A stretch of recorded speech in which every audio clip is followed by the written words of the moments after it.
Hello, my name is Sean Shacklock, and I'm a student at the University of Delaware in Art 180. This is my multimodal presentation for my Critiquing Photography Challenge. Today I'm going to be looking at the works of Jim Goldberg.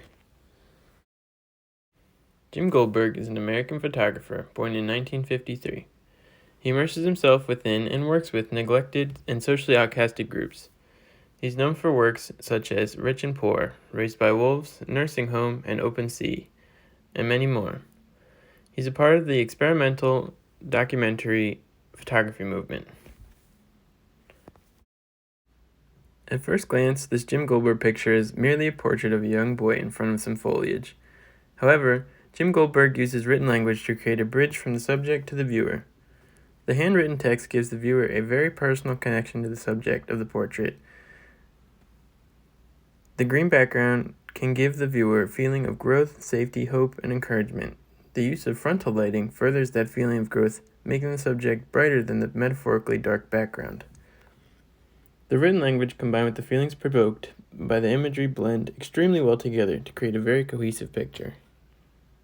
In this Goldberg portrait, what stood out to me was the placement of the writing. The image flows from left to right, telling a story. The viewer sees the subject and their eyes follow the window to the text.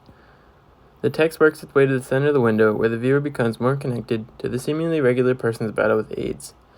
The placement of the words on the window also serve as a symbol of the window to his new life. This picture also makes many ethical comments about victims of AIDS. The use of a color photograph states this is a right now picture and a problem.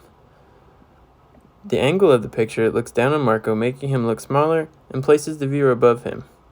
The choice of background also makes where the subject is feel crammed, and can be seen as a comment of AIDS and poverty. My favorite part about Jim Goldberg and his work is his ability to personally connect the viewer to any subject through his use of the subject's handwriting and thoughtful words. This picture of a regular old man in a nursing home can reach out and pull the viewer to the nursing home of outcasted elderly people. The old man's quotes alongside a bland, empty white background gives the viewer the same lonely feeling as the subject. In this picture of two happy-looking old men, presumably friends, Goldberg tells a completely opposite story. Goldberg uses black and white to remove all color and emotion from the picture, and the text written by one of the old men tells a story of complete disconnectedness and dislike to the other. The viewer feels as if they are a part of the photograph because they know the true story behind it. Goldberg makes a fantastic picture using conflicting techniques to catch the viewer to such a plain scene.